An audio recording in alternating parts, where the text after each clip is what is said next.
Olá, meu nome é Tina e trabalho há 20 anos, viajando pelo mundo todo, à procura de histórias reais. Me deparo com inúmeras situações chocantes e tristes, onde se vê a lágrima de uma dor percorrer o rosto daquela senhora, a qual carrega no seu coração o peso de uma vida cheia de batalhas constante em busca de justiça. O ar da manhã em Curitiba nem sempre foi o mesmo que respiro hoje. Para Isadora, que hoje alcanço meus 82 anos, cada alvorecer é um lembrete vívido de um tempo distante, de um lugar onde o sol nascia diferente. Há 7 décadas, em 1958, minha vida era outra, tecida na simplicidade de Serra Azul, uma pequena vila esquecida no interior do Paraná. Era lá que a inocência de um lar florescia, até que uma sombra nefasta decidiu invadir, arrastando consigo o medo, a raiva e o mais profundo desespero. Prepare-se, pois o que vou contar não é uma história para corações fracos. É o relato de como a traição, silenciosa e cruel, se instalou sob próprio teto de Isadora, e como a busca por justiça culminou em um desfecho tão chocante que até hoje lhe assombra. Cada palavra é um eco de uma verdade que guardou em silêncio por tempo demais. Agora, ela precisa ser revelada. Você está pronto para ser minha testemunha? Mas antes, se inscreva em nosso canal, curta e compartilhe o vídeo.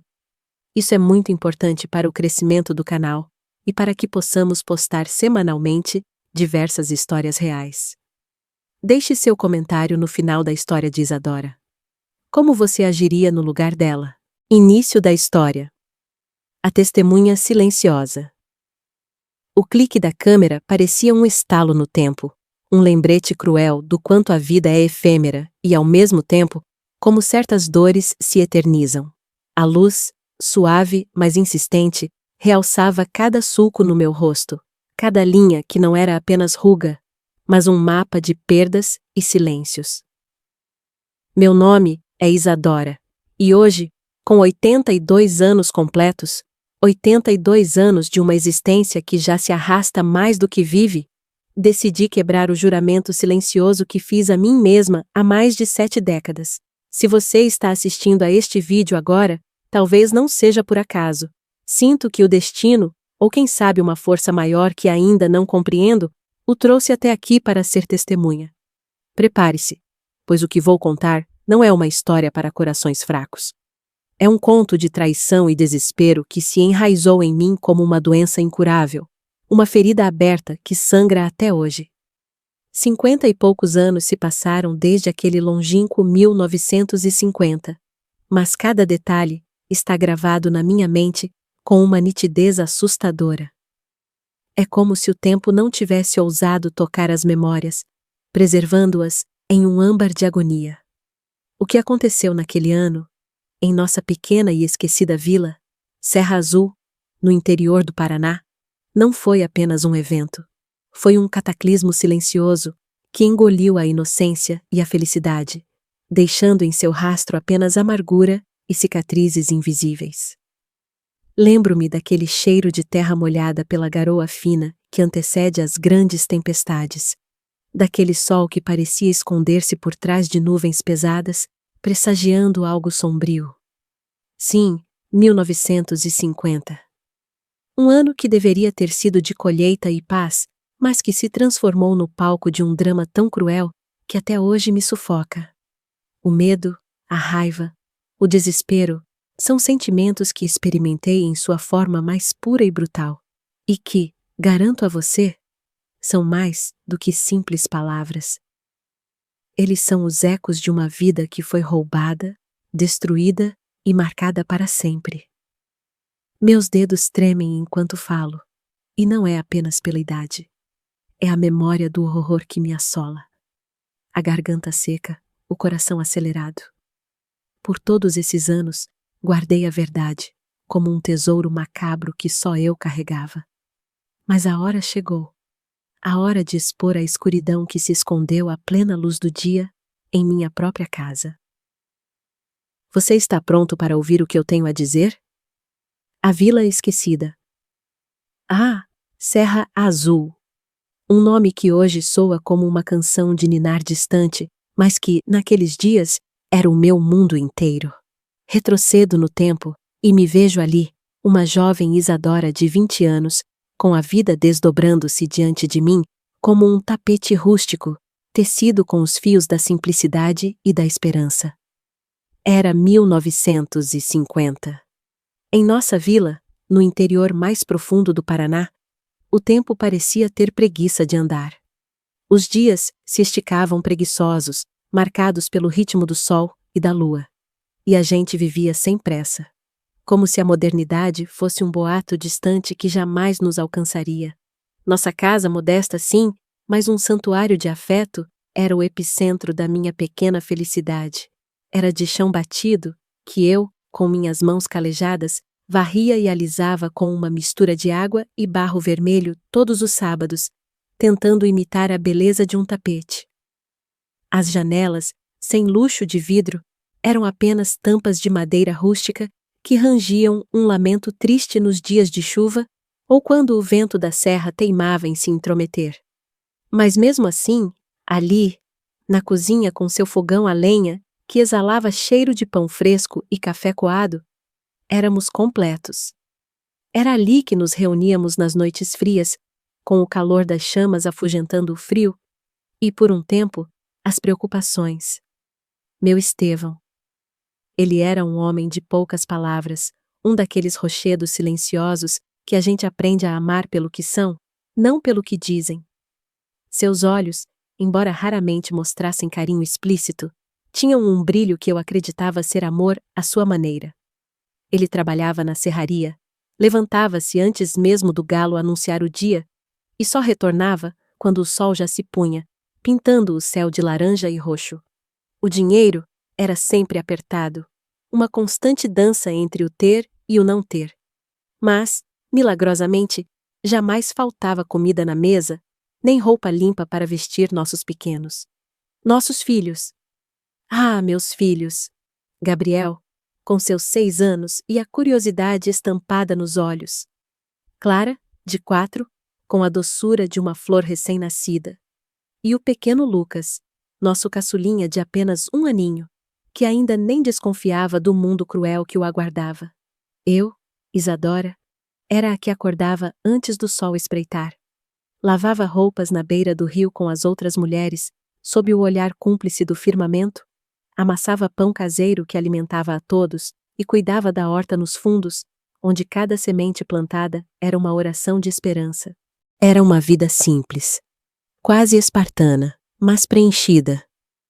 Éramos felizes com o pouco que tínhamos, ou pelo menos, eu pensava que éramos. Aquela casa, aquele lar, era o nosso porto seguro, a nossa fortaleza contra as intempéries da vida. Mal sabia eu que a maior tempestade viria de dentro, de um lugar que eu jurava ser intocável, um lugar onde a confiança se tornaria veneno e a inocência uma sentença. O ar de Serra Azul, que antes me acalentava, em breve seria pesado com o presságio de uma dor que jamais cicatrizaria. A chegada inesperada. Era um abril abafado, daqueles que grudam a roupa no corpo e pesam no ar, fazendo a gente desejar a menor brisa. Um calor imenso, sufocante, que parecia prenunciar algo mais denso que a simples umidade. Foi numa tarde assim que o carteiro, um rapaz mirrado e sempre apressado, me entregou uma carta vinda de Curitiba. A letra na caligrafia, um pouco rebuscada para o meu gosto simples, era da minha tia Genoveva, que morava na capital. Meu coração, que batia no ritmo tranquilo da rotina, deu um sobressalto. Cartas da cidade grande eram raras e quase nunca traziam boas notícias. Abri o envelope com as mãos um pouco trêmulas, e o conteúdo confirmou meu pressentimento. Minha prima Aurora, a filha mais velha da tia Genoveva, havia ficado viúva de repente. O marido dela, um homem que trabalhava com construção, tinha caído de um andame. A queda foi fatal. Morte instantânea. A carta descrevia o desespero de Aurora, sozinha, com um filho pequeno de apenas 2 anos, meu Matias, sem um tostão no bolso, sem trabalho, e o mais cruel, sem ter para onde ir. A tia Genoveva, em seu desespero, perguntava se, por caridade, poderíamos acolher Aurora por alguns meses, até que ela conseguisse se reerguer. Quando Estevão chegou do trabalho, o rosto sujo de pó de madeira e o corpo exausto, eu lhe entreguei a carta. Ele leu em silêncio, com aquela seriedade que era parte dele como a terra é parte da rocha. Seus olhos percorreram as linhas, mas sua expressão não se alterou. Parecia que nada o atingia de verdade, ou talvez ele apenas guardasse tudo a 7 chaves. Depois de um longo minuto que pareceu uma eternidade, ele apenas murmurou, com aquela voz grave que eu conhecia tão bem: se é da família, temos que ajudar. E ponto final. Sem mais discussões, sem mais ponderações. Naquela mesma noite, escrevi a resposta. As palavras fluíram sem esforço. Aurora seria bem-vinda em nossa casa, por quanto tempo fosse preciso. Eu acreditava em caridade, em ajudar o próximo, especialmente a família. Mal sabia eu que aquela simples carta seria o convite para o meu próprio inferno. 3 semanas depois, em uma quinta-feira fria para um abril, o ônibus da linha Curitiba-Serra Azul rangeu e parou na pequena praça.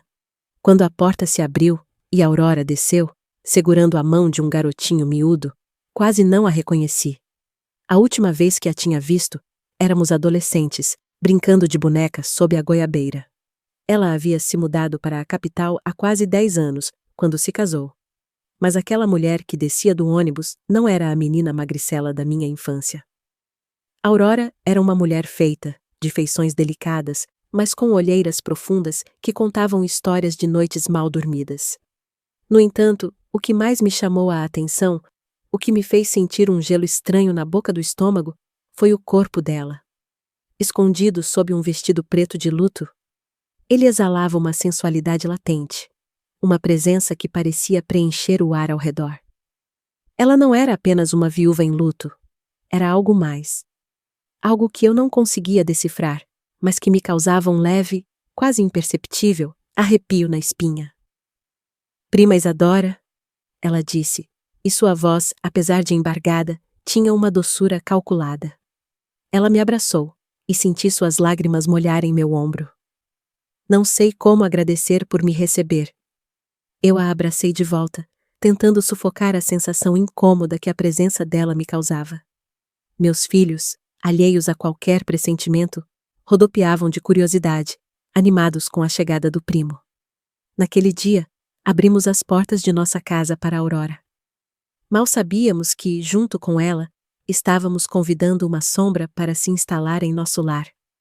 Uma escuridão que viria para roubar nossa paz, nossa inocência e, eventualmente, tudo o que eu tinha de mais precioso. O calor daquele abril se transformaria em um frio de inverno, e o luto de Aurora, no início de minha própria e mais terrível tragédia. Sombras na casa. Os primeiros dias da Aurora em nossa casa foram como viver com um fantasma. Ela mal falava, passava horas a fio sentada na pequena cadeira de balanço na sala, com os olhos perdidos em algum ponto distante do horizonte, ou talvez, em um abismo de dor que só ela conhecia. Eu entendia o luto. Havia perdido meus pais cedo e sabia que a dor tinha um tempo próprio para se instalar e, quem sabe um dia, diminuir. Tentei dar espaço, mas também a convidava para me ajudar nas tarefas, para que a mente dela não ficasse tão à deriva em suas próprias lembranças sombrias. O cheiro do pão assando, a água fresca do poço, o riso das crianças. Eu esperava que tudo isso a puxasse de volta para a vida. E com o passar das semanas, a Aurora começou a emergir daquele estado quase sonâmbulo. Aos poucos, a tristeza profunda foi se dissolvendo, dando lugar a uma mulher mais parecida com a prima alegre da minha infância. Ela começou a me ajudar com um entusiasmo que me surpreendia. Lavava a roupa no rio cantando baixinho. Brincava com as crianças no terreiro, como se não houvesse mais peso em seus ombros. Tinha mãos habilidosas para a costura e logo começou a fazer pequenos reparos nas roupas das vizinhas, conseguindo um dinheirinho que, eu sabia, a fazia sentir-se útil. Era como se a luz estivesse retornando aos poucos para os seus olhos. Mas foi quase 2 meses depois da chegada dela que a primeira sombra começou a se espalhar sobre a nossa casa. Pequenas rachaduras que eu, na minha ingenuidade, não soube identificar. Estevão, meu marido, que sempre chegava exausto da serraria, mal falava durante o jantar, apenas comia em silêncio e caía na cama. De repente, começou a chegar mais cedo. Aquele homem de poucas palavras, de repente, tinha energia para brincar com os filhos, para conversar durante as refeições, até mesmo para fazer pequenos reparos na casa que eu pedia há anos. A princípio, eu me alegrei. Que bom que você está mais contente, eu disse uma noite, enquanto nos preparávamos para dormir, aninhados em nossa cama rangente. Deve ser porque estou menos cansado, ele respondeu, sem me olhar nos olhos. Uma resposta simples, direta, mas que agora, olhando para trás, percebo que foi a primeira mentira. As coincidências começaram a se acumular, como grãos de areia se juntando para formar uma duna. Num domingo, fomos todos à missa, como era de costume. Ao voltar para casa, Aurora disse que estava com dor de cabeça e preferiu ficar descansando. Eu levei as crianças para brincar na praça, com a leveza no coração que só a fé e a inocência podem proporcionar. Quando voltamos, horas depois, encontrei Estevão em casa, o que era estranho, porque ele sempre ia ao bar da esquina com os amigos aos domingos à tarde. Voltei mais cedo porque estava passando mal do estômago, ele explicou, e vi um vermelho subir por suas bochechas que eu atribuí ao mal-estar. Aurora estava na cozinha, com as bochechas também coradas, preparando um chá. Fiz um chá para o Estevão, ela disse, a voz quase um sussurro. Aprendi com minha mãe. É bom para dor de estômago. Naquela noite, enquanto lavava os pratos, um desassossego começou a me cutucar. Será que eu estava imaginando coisas? Aurora era minha prima, estava de luto, e Estevão nunca havia me dado motivos para desconfiar. São apenas coincidências, disse a mim mesma, tentando afastar a sombra crescente em meu peito. Mas as coincidências continuaram, persistentes, como um pressentimento agourento. Estevão passou a chegar cada vez mais cedo. Aurora sempre encontrava motivos para estar no mesmo cômodo que ele. E quando nossos olhares se cruzavam, ela rapidamente desviava, como se escondesse algo. Um silêncio carregado, uma tensão sutil que apenas eu parecia notar, começou a pairar sobre nosso lar. Era como se, lentamente, eu estivesse perdendo o controle do meu próprio santuário. O sussurro proibido. Era um dia quente, no início de junho, e o sol castigava as roupas estendidas no varal, prometendo secá-las em minutos. Eu estava lá nos fundos, pendurando os lençóis que ainda pingavam água do rio, quando os ouvi. Não eram os risos abertos e alegres das crianças, nem a voz cantada de uma vizinha. Eram risos abafados, cúmplices, vindos do barracão de ferramentas, um lugar onde Estevão guardava suas enxadas e foices. Reconheci imediatamente a risada de Aurora, seguida por uma voz masculina, baixa, sussurrante. Meu corpo paralisou, o lençol molhado escorregando entre meus dedos, pingando na terra como lágrimas. Aquela voz era a de Estevão. Mas o que ele estaria fazendo ali? A essa hora, ele deveria estar na serraria, trabalhando sob o sol a pino. Uma sensação gélida se espalhou pelo meu peito. Não era apenas uma curiosidade. Era um pressentimento agourento, um aviso que vinha das profundezas do meu ser. Com o coração batendo forte, tão forte que achei que a terra sob meus pés pudesse senti-lo, comecei a me aproximar.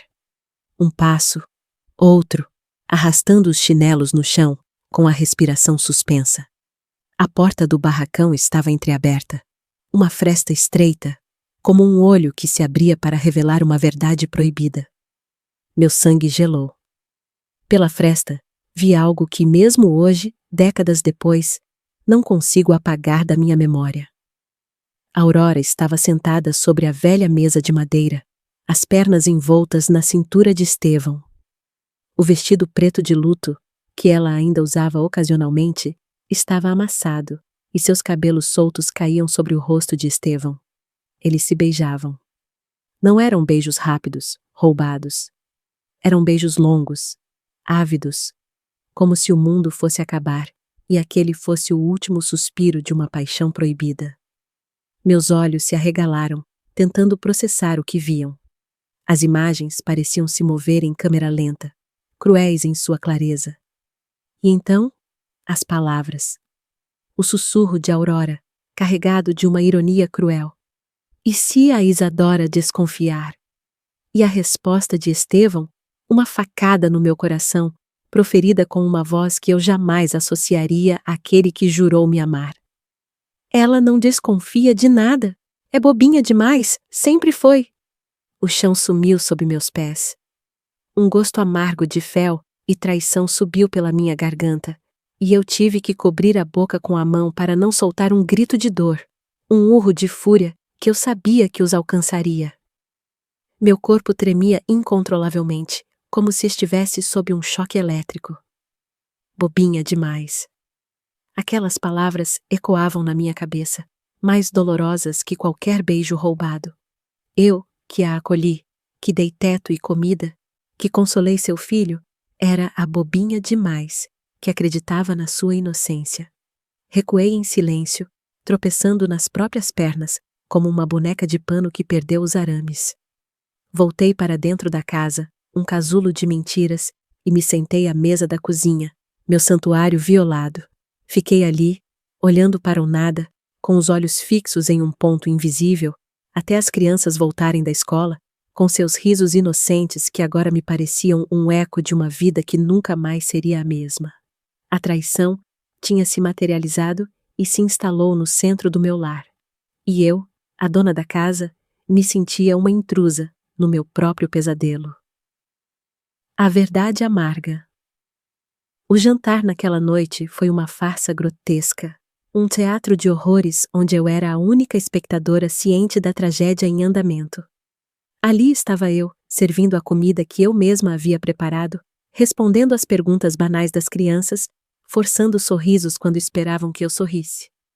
Mas por dentro, eu estava em pedaços. 1 milhão de cacos afiados que rasgavam minha alma a cada olhar trocado entre Estevão e Aurora, a cada riso forçado deles que parecia escarnecer da minha dor silenciosa. Como era possível? Minha própria prima, a quem abri os braços e o coração quando mais precisava, a quem acolhi em minha casa, em minha vida, estava me esfaqueando pelas costas.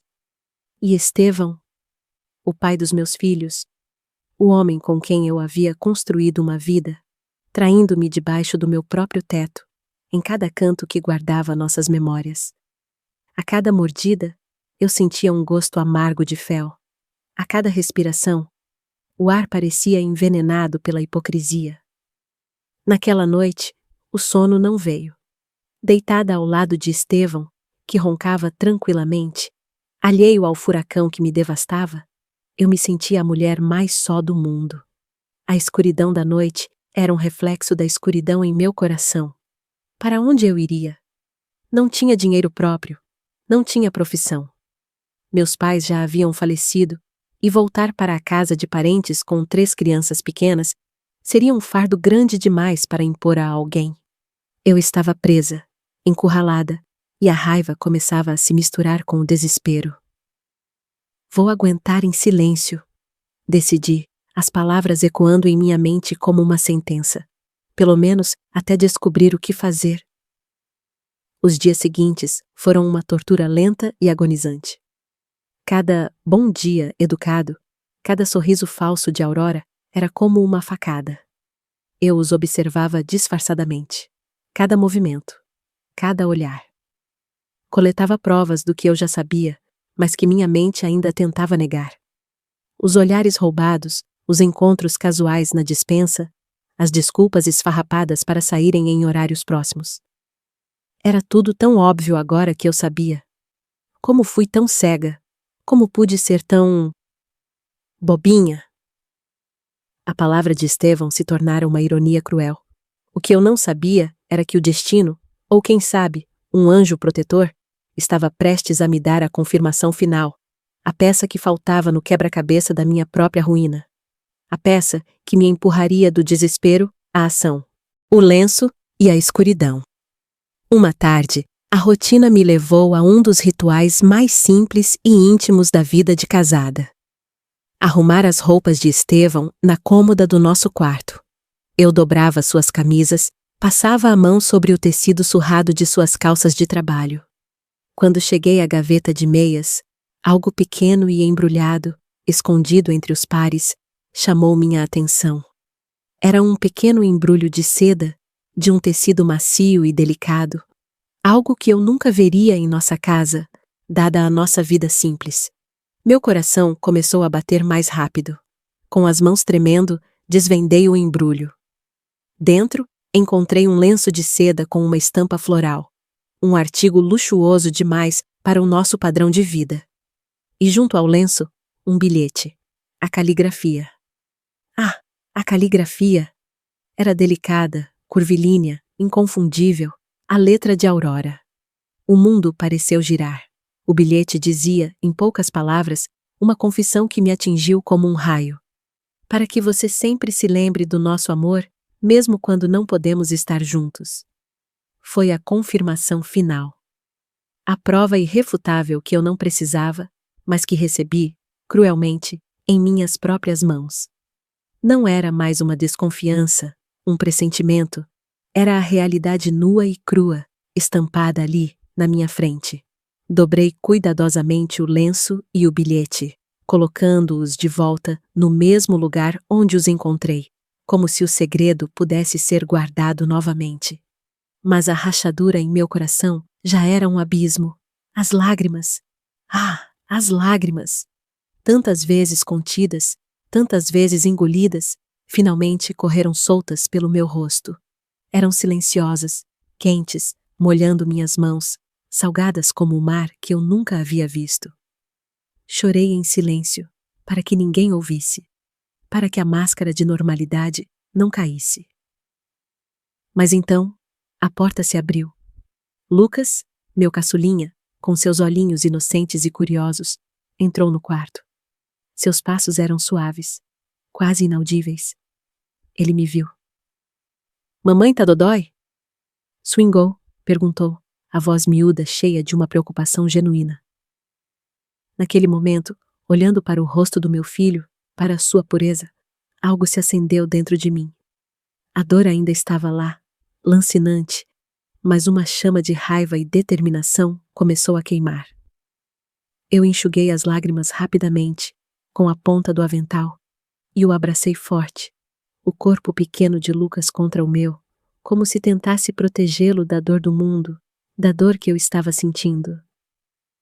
Não, meu amor, eu disse, a voz embargada. Mamãe só estava com saudade do vovô e da vovó que estão no céu. Uma mentira, mas uma mentira que precisava proteger sua inocência. Naquele instante, a decisão foi tomada. Uma determinação fria, calculada, se apoderou de mim. Não podia continuar vivendo naquela mentira, naquele inferno particular. Precisava confrontá-los. Mas não seria um confronto impulsivo. Não, eu seria esperta. Precisava de um plano que garantisse a minha segurança e, acima de tudo, a dos meus filhos. Eles não me tirariam tudo. Não, não dessa vez. A Isadora bobinha estava morta, e no lugar dela, uma mulher nasceria, pronta para lutar. A trama diabólica. Passei o resto daquela semana em um estado de observação e planejamento, um espectro silencioso em minha própria casa. Cada movimento, cada conversa de Estevão e Aurora, era um dado que eu coletava. Aprendi a ler os seus olhares, os gestos disfarçados, as palavras que pareciam inocentes, mas que agora, sob o meu novo olhar, revelavam uma trama. Eu era a sombra que se movia pela casa, testemunhando a teia que eles teciam para mim. Foi então que comecei a desvendar a rotina secreta deles. Sempre às terças e quintas. Estevão saía mais cedo do trabalho, alegando ao patrão que precisava levar a mulher no caso a mim, a um médico na cidade vizinha. Aurora, por sua vez, inventava alguma desculpa para sair, geralmente dizendo que ia à feira ou visitar uma amiga nova que tinha feito na igreja. As mentiras se encaixavam com uma perfeição assustadora. E o destino? Uma casinha abandonada, a meio caminho da serraria, um lugar afastado, escondido entre os arbustos, perfeito para encontros clandestinos. Quanto mais eu descobria, mais meu coração se partia, mas também a raiva se solidificava em determinação. Não era apenas um caso passageiro, nascido da fraqueza ou da oportunidade. Era algo muito mais profundo, mais cruel. Era uma conspiração. Eles faziam planos para o futuro. Minhas mãos suavam frias, e um frio na espinha me percorreu quando ouvi, por acaso, uma conversa deles através da porta entreaberta do quarto que dividiam com as crianças. A voz de Aurora era suave, quase manhosa. Meu Matias precisa de um pai. E a resposta de Estevão, com uma naturalidade que me chocou. Estou pensando em maneiras de resolver isso. Resolver isso? A frase me assombrou. O que ele considerava resolver? Um divórcio? Naquela época, em Serra Azul? Era quase impensável, um escândalo que arruinaria minha vida e a dos meus filhos. Mas a minha mente, agora afiada pela dor, começou a traçar os piores cenários. O que Estevão e Aurora estariam dispostos a fazer para resolver a minha existência em suas vidas? O ar parecia mais denso. Cada batida do meu coração era um alerta. Eu não era mais a bobinha. Eu era a presa. E eles, os caçadores. E eu precisava de mais do que desconfiança para virar o jogo. Eu precisava de provas, a confissão e o motivo.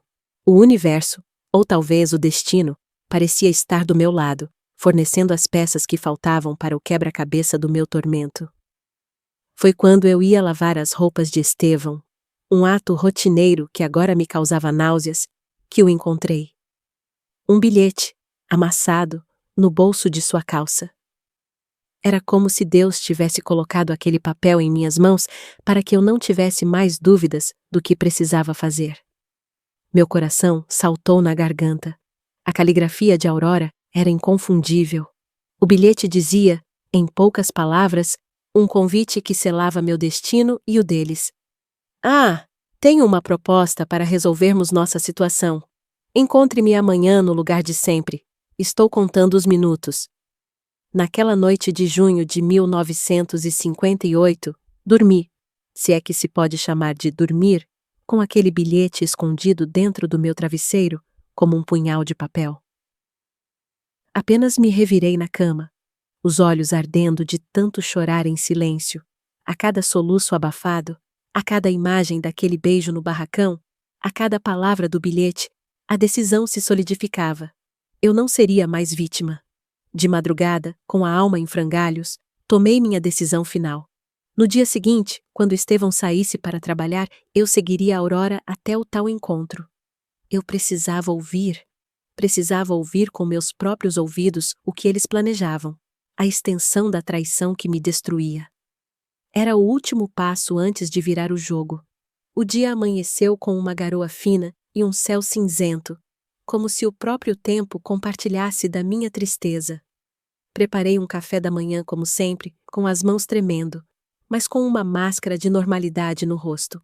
Coloquei Gabriel e Clara na escola e deixei Lucas com a vizinha, Dona Zulmira, alegando que precisava ir ao médico. Meu coração batia tão forte que achei que todos na rua poderiam ouvi-lo. Escondi-me atrás do armazém do seu Juvenal, de onde eu podia observar nossa casa sem ser vista. Esperei quase 2 horas, cada minuto uma tortura, até que a vi. Aurora saiu, toda arrumada, em um vestido azul claro que eu nunca tinha visto.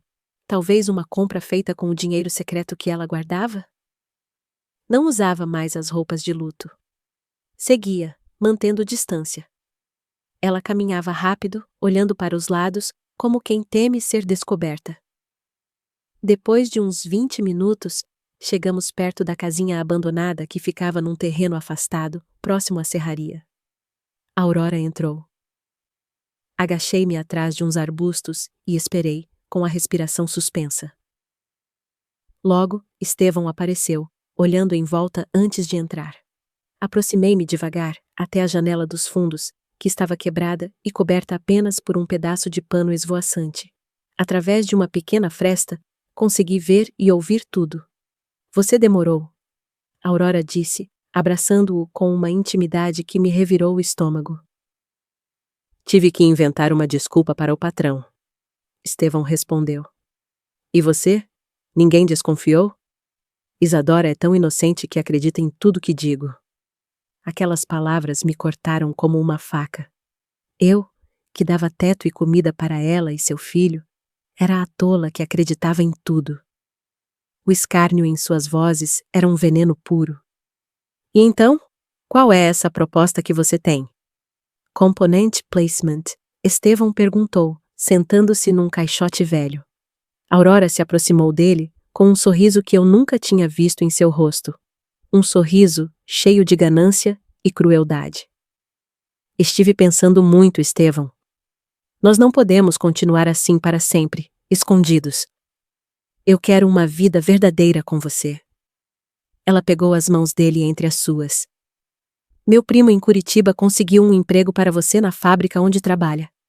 O salário é 3 vezes maior do que você ganha aqui. Vi o rosto de Estevão se iluminar. Dinheiro sempre o fascinou, como um brilho dourado que ele nunca conseguiu segurar. E o que faríamos? Simplesmente ir embora? Aurora balançou a cabeça. Não podemos simplesmente desaparecer. As pessoas viriam atrás de nós. Seria escândalo. Precisamos de uma história convincente. Que história? Você precisa mandar a Isadora embora. Senti meu corpo gelar, como se um balde de água fria tivesse sido jogado sobre mim. Como assim? Você inventa que descobriu que ela te traiu. Aurora continuou, a voz fria e calculista. Ninguém questionaria um homem que expulsa a esposa infiel de casa. É seu direito, todos diriam. Estevão parecia pensativo, mas a dúvida em seus olhos era visível. Mas quem acreditaria que Isadora me traiu? Ela mal sai de casa. Aurora sorriu de um jeito que me causou arrepios, um sorriso de pura malevolência. Tenho pensado nisso também. Lembra do Zequinha, o ajudante do farmacêutico? Aquele rapaz que sempre olha para ela quando vamos à missa?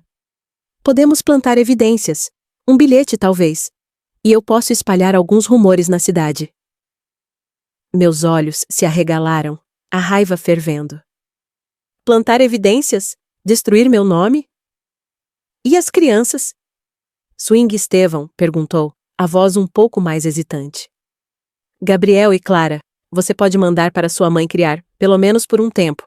Ela vive pedindo para passarem temporadas com ela. O Lucas ainda precisa de cuidados. Então bem, teria que ir com a Isadora. Meu coração parou. Eles queriam separar meus filhos de mim, destruir minha família completamente. Aquele plano não era apenas uma traição. Era uma conspiração demoníaca para me despojar de tudo. Depois que a poeira baixar, Aurora continuou, a voz quase um sussurro de maldade. Você diz que precisa de alguém para cuidar das crianças. Eu me ofereço para ajudar como uma boa prima. Com o tempo, naturalmente, acabamos nos aproximando. Era um plano cruel, meticulosamente calculado. Não era um caso passageiro, nascido da fraqueza do momento. Era uma conspiração orquestrada para destruir minha vida. Isso não parece certo, Aurora. Estevão disse, para minha surpresa. A Isadora nunca me fez mal. Aurora afastou-se irritada. Não me venha com escrúpulos agora, Estevão. Você não pensou que estava certo quando me levou para aquele barracão na primeira semana que cheguei? Ou quando me prometeu que encontraria um jeito de ficarmos juntos? Cada palavra dela era um punhal. Na primeira semana. Enquanto eu preparava a cama para ela dormir, cozinhava suas refeições, consolava seu filho, eles já estavam me traindo. A fúria em mim era um fogo que eu mal podia conter. E tem mais uma coisa que você precisa saber. Aurora disse, mudando o tom de voz para algo mais suave, quase vulnerável. Um toque de manipulação que agora eu reconhecia tão bem. Estou esperando um filho seu. Vi o rosto de Estevão empalidecer. Você tem certeza? Absoluta. Estou atrasada há quase 2 meses. Logo vai começar a aparecer. Não posso criar outro filho sozinha, Estevão. E não quero que essa criança nasça escondida, como se fosse uma vergonha. Por isso precisamos agir logo. Estevão passou as mãos pelo cabelo, visivelmente perturbado, mas resignado. Está bem. Ele finalmente concordou, e a palavra foi um martelo em meu coração. Vamos fazer como você diz. No domingo, depois da missa, vou confrontar Isadora. Direi que sei de tudo sobre ela e o rapaz da farmácia. Perfeito. E lembre-se de fazer isso na frente dos vizinhos para que todos ouçam. Quanto mais testemunhas, melhor para você. Eles selaram o acordo com um beijo apaixonado. Um beijo que parecia zombar da minha existência, da minha dor, da minha vida que eles planejavam desmantelar. Não consegui ver mais. Afastei-me em silêncio, as pernas bambas, tropeçando no caminho de volta. A centelha de esperança corri, com o coração em desalinho, até a casa de Dona Zulmira para buscar Lucas. Agradeci apressadamente, com um sorriso forçado que me doía a alma, e voltei para casa. Sentei-me à mesa da cozinha, meu filho pequeno brincando inocentemente no chão aos meus pés. E chorei. Chorei como nunca havia chorado antes em minha vida. Não eram apenas lágrimas de tristeza, de luto por uma vida que se desfazia. Eram lágrimas de raiva, de indignação, de uma fúria silenciosa que começava a borbulhar dentro de mim. Como puderam? Como puderam planejar algo tão terrível, tão cruel? Como puderam conspirar para me separar dos meus filhos, para destruir minha reputação, para me deixar sem nada? Minhas mãos se fecharam em punhos. O desespero era um poço fundo, mas no fundo daquele poço, uma centelha de luz teimava em brilhar. Enquanto as lágrimas caíam, uma certeza crescia dentro de mim, uma rocha inabalável. Eu não seria a vítima desse plano monstruoso. Não deixaria que me tirassem meus filhos.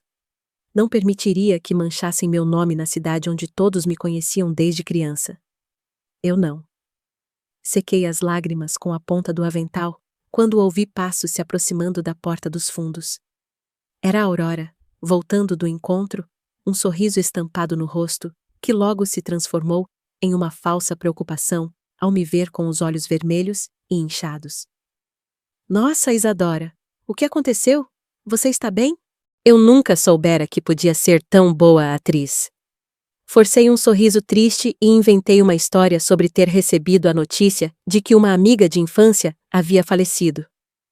Aurora fez toda uma encenação de consolo, abraçando-me e dizendo palavras vazias de conforto. Aceitei o abraço, retribuí as palavras gentis, tudo enquanto minha mente, agora afiada como uma navalha, trabalhava em como virar o jogo contra eles. A vingança silenciosa começava a ser tecida. Naquela tarde, quando as crianças voltaram da escola, abracei-as mais forte que o normal. Gabriel, Clara, Lucas, olhando para seus rostos inocentes, soube que faria qualquer coisa para protegê-los. A minha determinação não era mais apenas raiva. Era um amor feroz, uma força que me impulsionava para o que estava por vir. Passei os 3 dias seguintes, observando, pensando, planejando cada detalhe. Estevão e Aurora agiam normalmente na minha frente, como se nada houvesse de errado, como se não estivessem conspirando para destruir minha vida naquele domingo após a missa. A cada sorriso falso deles, minha determinação crescia, alimentada por uma fúria fria. O tabuleiro estava montado, e eu estava pronta para mover minhas peças. Os fantasmas do passado. A sexta-feira se arrastava, pesada com a expectativa do que viria. O sol da tarde batia forte, mas dentro de mim, um frio cortante se instalava. Estevão estava no trabalho, e Aurora havia saído para buscar água no poço. Um breve momento de ausência que se tornou minha janela para a verdade. Eu sabia que não era certo, que invadir a privacidade alheia era um erro, mas a necessidade de mais informações, de mais provas, era um imperativo que sufocava qualquer escrúpulo. Com as mãos tremendo, mas com uma determinação férrea, comecei a mexer nas coisas de Aurora. Seu pequeno catre, onde dormia com Matias, era o alvo. Debaixo do colchonete surrado, senti algo duro. Uma caixa de sapatos. Meu coração acelerou. Abria com cuidado. Estava cheia de cartas. A maioria, eu vi rapidamente, eram de amigas e familiares, expressando condolências pela morte do marido. Mas no fundo, escondido sob uma camada de panos, havia um maço amarrado com barbante que me chamou a atenção. Eram cartas de amor. Reconheci a letra na hora. A caligrafia de Estevão, inconfundível, embora ele nunca tivesse me escrito sequer uma linha de afeto como aquelas. Minha cabeça girou com a descoberta. As cartas mais antigas datavam de quase 10 anos atrás, antes mesmo de Aurora se casar, antes dela se mudar para a capital. Eles se conheciam antes. Tinham um caso antigo. O ar se tornou rarefeito. O que eu estava prestes a descobrir era ainda mais terrível do que eu imaginava. Com as mãos trêmulas, li carta por carta. A história que se revelava era um abismo de traição que se estendia por anos. Estevão e Aurora haviam se apaixonado na adolescência, mas meus tios, pais dela, se opuseram ao relacionamento. Estevão era pobre, sem perspectivas, e não era considerado um bom partido. Forçaram Aurora a se casar com um homem mais velho e estabelecido. Mas pelo visto, eles nunca deixaram de se corresponder.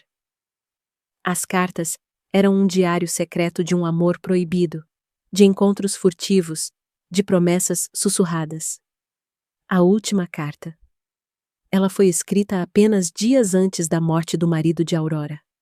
Nela, Estevão falava o quanto estava ansioso para que eles pudessem finalmente ficar juntos, agora que eu, a Isadora bobinha, havia concordado em recebê-la em nossa casa. O choque foi tão grande que tive que me sentar no chão frio. Não era apenas um caso recente, nascido da oportunidade.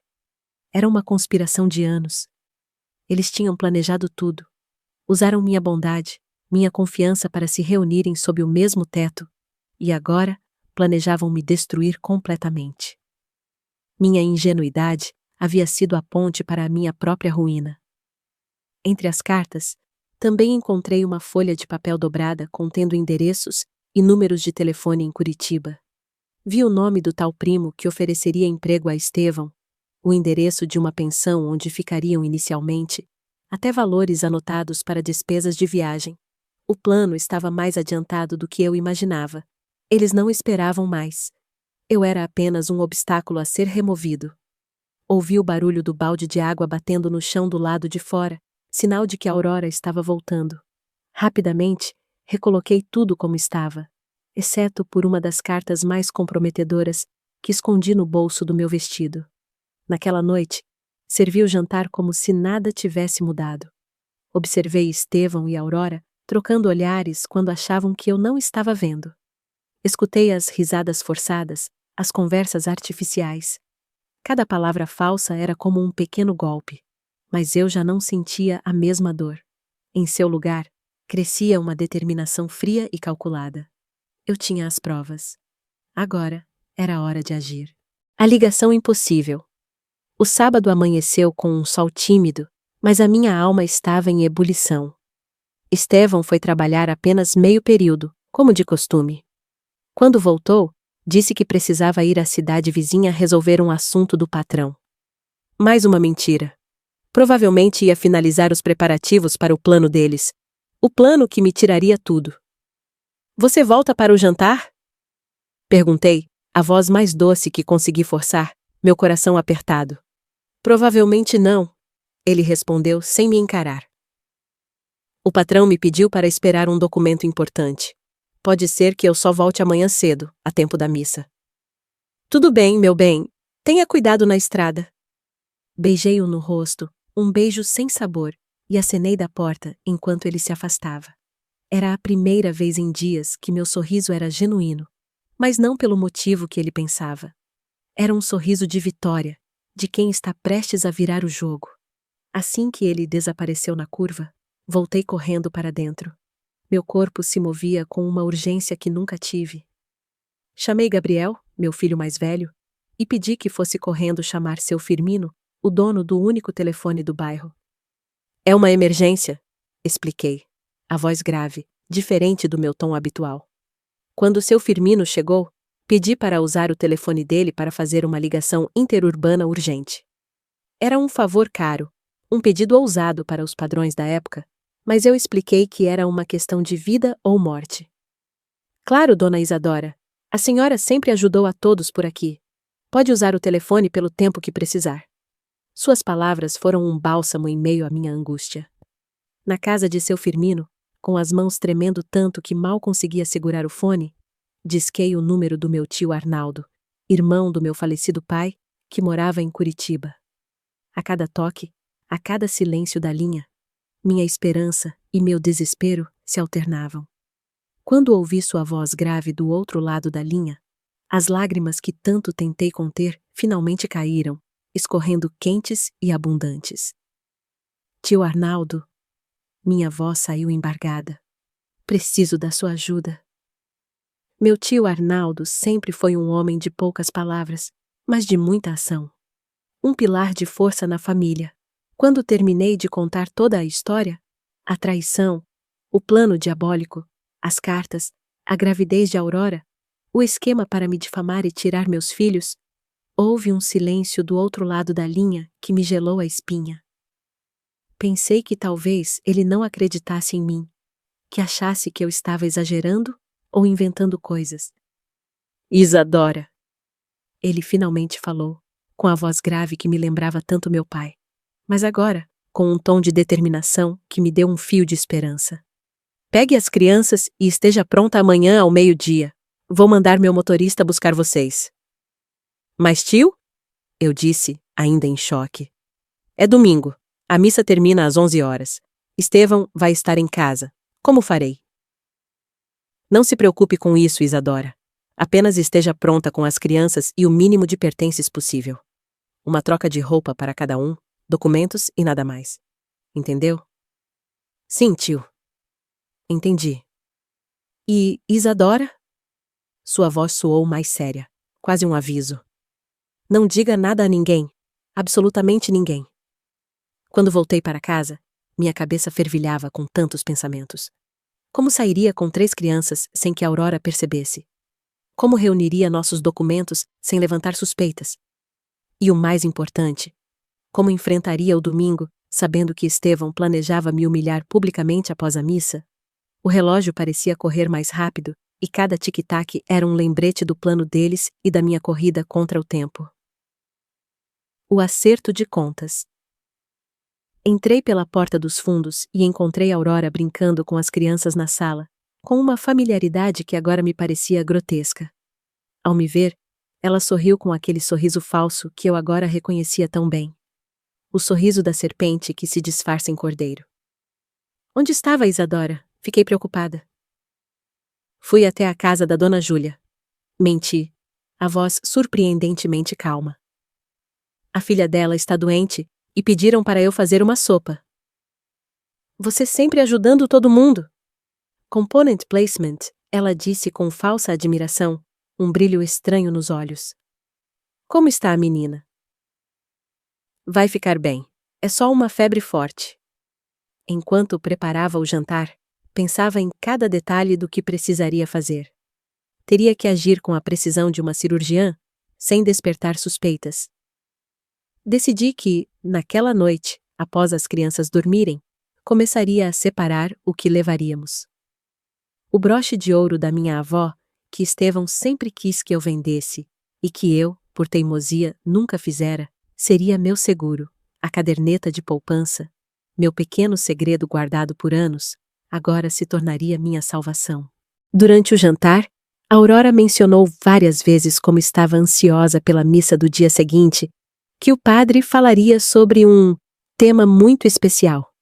Agora, eu entendia o porquê da ansiedade dela. Não era pela homilia do padre, mas pelo espetáculo cruel que Estevão planejava fazer na saída, me acusando de traição na frente de toda a comunidade. Pena que você não volta a tempo para irmos juntos à missa. Ela disse, referindo-se a Estevão. Sim, uma pena.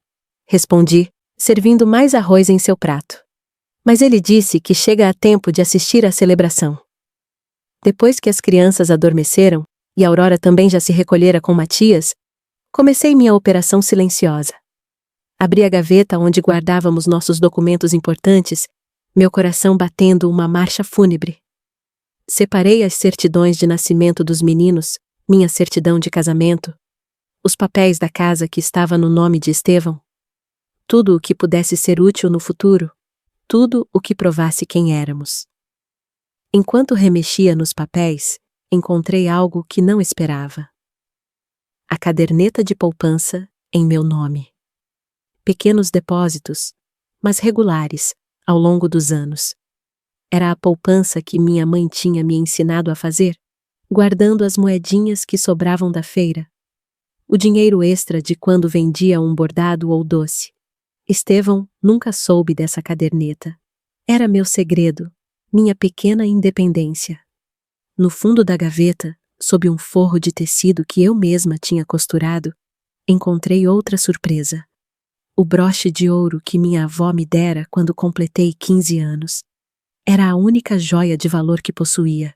Estevão vivia dizendo que eu deveria vendê-la para ajudar nas despesas da casa, mas eu sempre inventava uma desculpa. Essa descoberta me deu uma ideia. Fui até o quarto onde Aurora dormia com as crianças e, movendo-me com o cuidado de quem pisa em campo minado, abri sua mala com delicadeza. No fundo, entre algumas roupas dobradas, encontrei uma pequena caixa de madeira. Dentro dela, joias simples, mas em maior quantidade do que uma viúva em dificuldades financeiras deveria ter. Mais interessante ainda, encontrei um envelope contendo dinheiro. Era uma quantia considerável, o suficiente para 2 passagens de ônibus para Curitiba e ainda sobrar para algumas semanas de hospedagem. Aquela não era a mala de uma mulher desamparada que precisava de ajuda da família. Era a mala de alguém que se preparava para fugir. Voltei para meu quarto e escondi os documentos, a caderneta de poupança e o broche dentro do forro do meu único casaco bom. Deitei-me, mas o sono não veio. Fiquei olhando para o teto de tábuas, contando as manchas de umidade, pensando em como minha vida tinha se transformado em algo irreconhecível em tão pouco tempo. A tempestade que eu temia estava prestes a explodir. A fuga silenciosa. O domingo amanheceu ensolarado. Um daqueles dias perfeitos de junho, que pareciam uma contradição cruel com a tempestade que eu vivia por dentro. Levantei antes do sol nascer e preparei um café da manhã especial. Bolo de fubá, café com leite, ovos mexidos. As crianças ficaram animadas com o tratamento diferenciado, seus rostos iluminados pela surpresa. É alguma data especial, mãe? Zrenia perguntou Gabriel, sempre atento. Sim, meu filho, respondi, acariciando seus cabelos. Hoje é um dia muito especial. Aurora apareceu na cozinha já arrumada para a missa, com um vestido azul claro que eu nunca tinha visto, provavelmente comprado com o dinheiro que guardava secretamente. Nossa, Isadora, que café da manhã maravilhoso! Alguma ocasião especial? Apenas acordo nesse bom humor. Menti com um sorriso que não alcançava meus olhos. Dia do Senhor, não é mesmo? Depois do café, comecei a arrumar as crianças para a missa.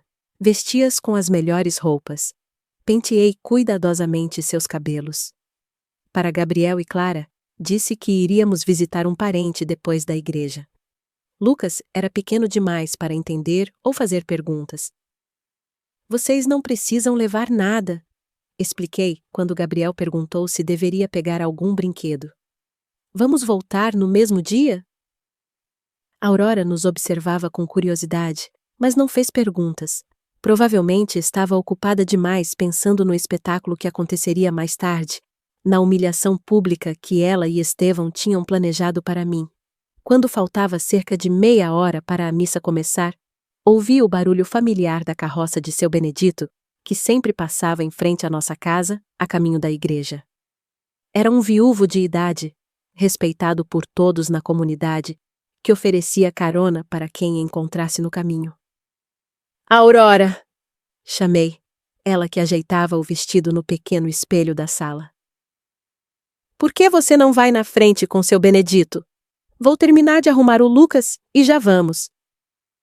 Não seria melhor irmos todos juntos? Zrenia, ela perguntou, ajeitando o cabelo. É que ainda preciso dar banho no Lucas. Ele estava brincando na terra e se sujou todo. Não quero que você se atrase por nossa causa. Ela hesitou por um momento. Depois sorriu. Está bem. Nos vemos na igreja, então. Do portão. Acenei enquanto seu Benedito se afastava, levando Aurora, que sorria. Uma presa fácil em sua própria armadilha. Assim que a carroça dobrou a esquina, voltei correndo para dentro. Gabriel, Clara! Zrenia, chamei com urgência. Peguem os casacos. Vamos sair. Mas mãe, e a missa? Zrenia Clara perguntou confusa. Hoje não vamos à missa, querida. Temos um compromisso mais importante. Vesti Lucas rapidamente, peguei a pequena trouxa que havia preparado escondido durante a madrugada e saímos pelos fundos da casa. Em vez de seguir pela rua principal que levava à igreja, tomamos um caminho alternativo pelos quintais das casas vizinhas, entre cercas e pequenos pomares. Algumas pessoas que encontramos no caminho nos olharam com curiosidade, mas eu apenas sorria e acenava, como se estivéssemos apenas em um passeio dominical. Para onde estamos indo, mãe? Component placement. Gabriel perguntou, segurando minha mão com força. Vamos fazer uma viagem, meu filho, uma aventura. E o papai? Ele não vem? Senti um aperto no peito. Como explicar para uma criança de 6 anos que seu pai tinha planejado nos separar? Como dizer que o homem que ele admirava tinha conspirado contra nós? Seu pai vai nos encontrar depois. Menti, odiando-me por isso, mas sabendo que era necessário naquele momento.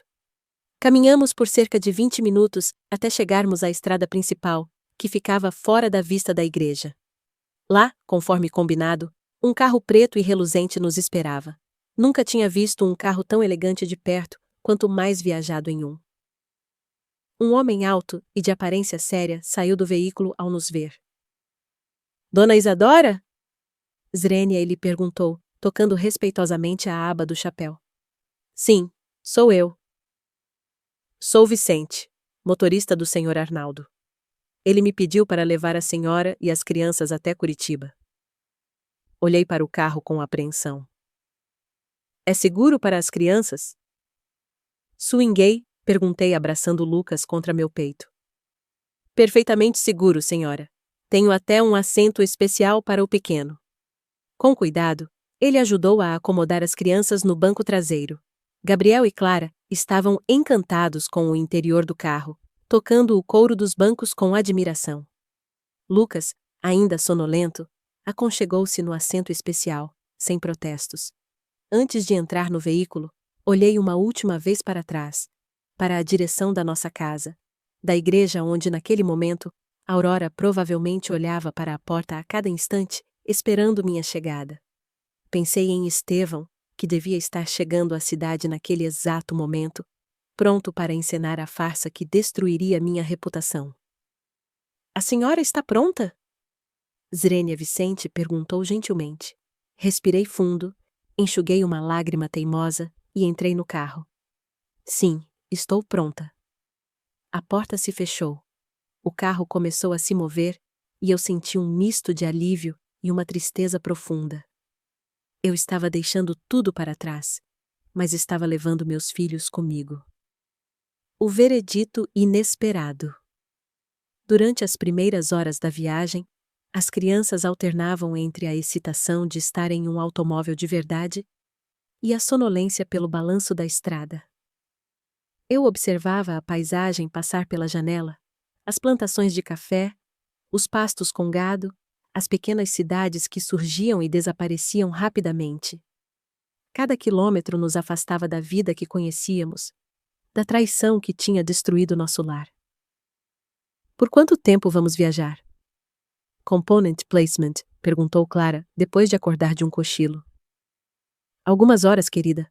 A casa do tio Arnaldo fica longe daqui. Vamos morar com ele? Swing Gabriel quis saber. Por enquanto sim, até encontrarmos nossa própria casa. Eu sorri para ele, sentindo a dor de mentir sobre o pai, mas também a força de protegê-los. O sol já ia alto quando chegamos aos arredores de Curitiba. A cidade parecia enorme, um labirinto de casas e carros, muito diferente da nossa Serra Azul. Finalmente, o carro parou em frente a uma casa grande, de 2 andares, com um jardim bem cuidado. Meu tio Arnaldo estava no portão, os braços abertos. Ao vê-lo, as lágrimas que eu havia segurado durante toda a viagem rolaram sem controle. Ele me abraçou forte, um abraço que era consolo e promessa de proteção. Você fez a coisa certa, Isadora. Ele sussurrou em meu ouvido. Agora, vamos cuidar de você e das crianças. Entramos na casa, que era aconchegante e cheia de luz. As crianças exploravam com curiosidade, e eu sentia um alívio leve, como se um peso imenso tivesse sido tirado dos meus ombros. Eu estava segura. Meus filhos estavam seguros. Naquela noite, depois que as crianças foram para a cama, tio Arnaldo me chamou para a sala. O fogo crepitava na lareira, e o ambiente era de paz. Eu já tomei providências, Isadora, ele disse, a voz grave. Meu advogado já está ciente de tudo. Estevão e Aurora não terão vida fácil. Eles vão pagar pelo que fizeram. Senti um arrepio de satisfação. A justiça viria. E então, ele tossiu, um pigarro nervoso. Mas tem algo mais, Isadora. Uma coisa que descobri enquanto o Vicente estava vindo para cá. Meu coração apertou. O que poderia ser pior? Quando o Vicente passou pela estrada principal, aquela que leva à serraria e à casinha abandonada. Tio Arnaldo hesitou, seus olhos encontrando os meus com uma expressão de choque e incredulidade. Ele viu uma fumaça densa, achou estranho, mas continuou. Ao chegar na vila, encontrou a praça em polvorosa. Ele fez uma pausa, o silêncio preenchendo o ar. Eu mal conseguia respirar. O que aconteceu, tio? A casinha abandonada. Aquela onde Estevão e Aurora se encontravam. Senti um calafrio na espinha. Ela pegou fogo. Um incêndio. E o pior, Isadora.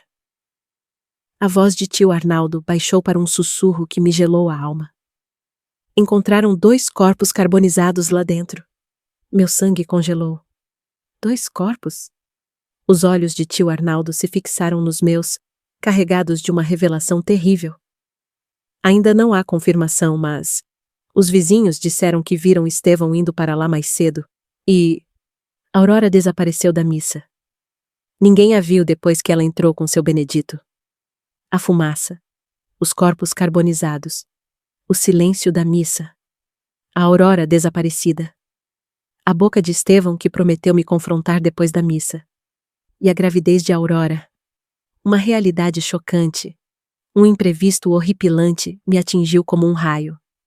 Estevão e Aurora. Eles estavam lá. Os 2, provavelmente, morreram no incêndio que consumiu o ninho secreto de sua traição. O plano deles para me destruir havia, de alguma forma, se virado contra eles mesmos. A justiça, afinal, havia chegado, mas não da maneira que eu esperava. A vingança veio em chamas, e a vida deles, que planejaram destruir a minha, se transformou em cinzas. Eu estava livre, mas o preço dessa liberdade era a imagem daqueles 2 corpos. A Isadora bobinha estava viva, mas o pesadelo estava longe de acabar. E o que aconteceria agora com o filho de Aurora, Matias? A criança, inocente, ficaria órfã de verdade. E o bebê de Aurora, que ela jurava estar esperando?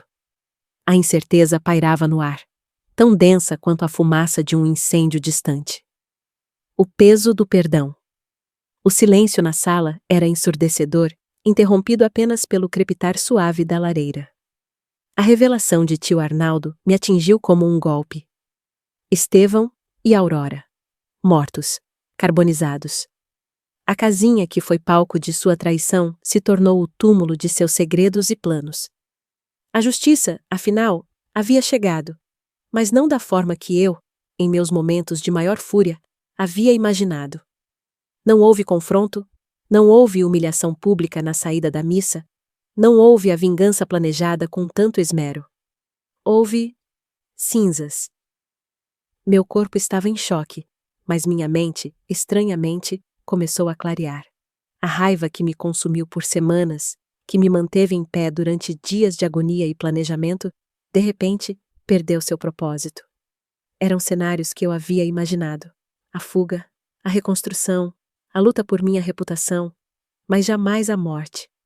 E o Matias, tio? Zrenia, minha voz, saiu um sussurro quase inaudível. O filho de Aurora? Ele é apenas uma criança. Tio Arnaldo suspirou. Ele está com Dona Zulmira. A prefeitura da vila já está cuidando do caso. Vão procurar a família paterna, mas se não encontrarem... Bem, ele também é da família. Nós cuidaremos dele, Isadora. A notícia me deu um segundo choque. Matias. O filho de Aurora, a mulher que havia tentado destruir minha vida, agora estava sozinho no mundo. E a criança que Aurora dizia estar esperando? O que teria acontecido? A vida, com sua ironia cruel, havia dado a Matias o destino que Aurora planejava para Lucas, órfão de verdade. Naquela noite, enquanto o fogo dançava na lareira, fiquei sentada, olhando para as chamas, revivendo cada cena daquele drama macabro. A dor da traição ainda estava lá, uma cicatriz profunda. A imagem dos corpos carbonizados me assombraria para sempre. Mas, estranhamente, junto com a dor, uma sensação estranha e inesperada começou a crescer em meu peito. O perdão. Não era um perdão fácil, nem imediato. Era um processo. Um perdão que nascia não da compaixão, mas de uma exaustão profunda, de uma compreensão de que a raiva e o ódio só me consumiriam. A morte de Estevão e Aurora era um fim abrupto, e a justiça divina, ou o destino, havia sido cruel à sua própria maneira. O peso da vingança que eu carregava se desfez, substituído pelo peso de uma tristeza complexa. Eles estavam mortos, e eu estava viva. Meus filhos estavam vivos e seguros. Eu havia sobrevivido, e talvez a melhor forma de honrar minha sobrevivência, de honrar a memória da Isadora bobinha que eles julgaram, fosse escolher a paz. A alvorada de uma nova vida. Os anos que se seguiram foram de reconstrução. Curitiba, a cidade grande, se tornou meu novo lar. Com a ajuda de tio Arnaldo, e com o pouco dinheiro da minha caderneta de poupança, e o valor do broche da vovó, comecei a trabalhar como costureira. Um ofício que Aurora me ensinou, ironicamente. Meus filhos prosperaram, cresceram fortes e felizes, alheios aos detalhes sombrios do passado que os trouxe até ali. Eles tinham uma mãe, um lar e uma família que os amava incondicionalmente. Quanto a Matias, tio Arnaldo e eu o trouxemos para viver conosco. Ele se tornou mais um dos meus filhos, e embora a sombra de sua mãe e pai biológicos pairasse sobre sua história, ele cresceu amado e cuidado. Eu o perdoei. Não porque eles merecessem, mas porque eu precisava me libertar. Hoje, aos 82 anos, olhando para trás, vejo que a vida, mesmo em seus momentos mais sombrios, sempre oferece uma chance de redenção. A dor da traição nunca desaparece completamente, mas o perdão, não para eles, mas para mim mesma, foi a chave que me libertou da prisão do ódio. A história de Estevão e Aurora é um lembrete sombrio de como a ambição e a traição podem destruir vidas. Mas a minha história, a história de Isadora, é um testemunho de resiliência, de amor materno inabalável e da força surpreendente que se encontra quando se escolhe perdoar. Não porque a dor desapareça, mas porque a vida precisa seguir, mais leve e mais livre. Deixe seu comentário. O que você faria no meu lugar?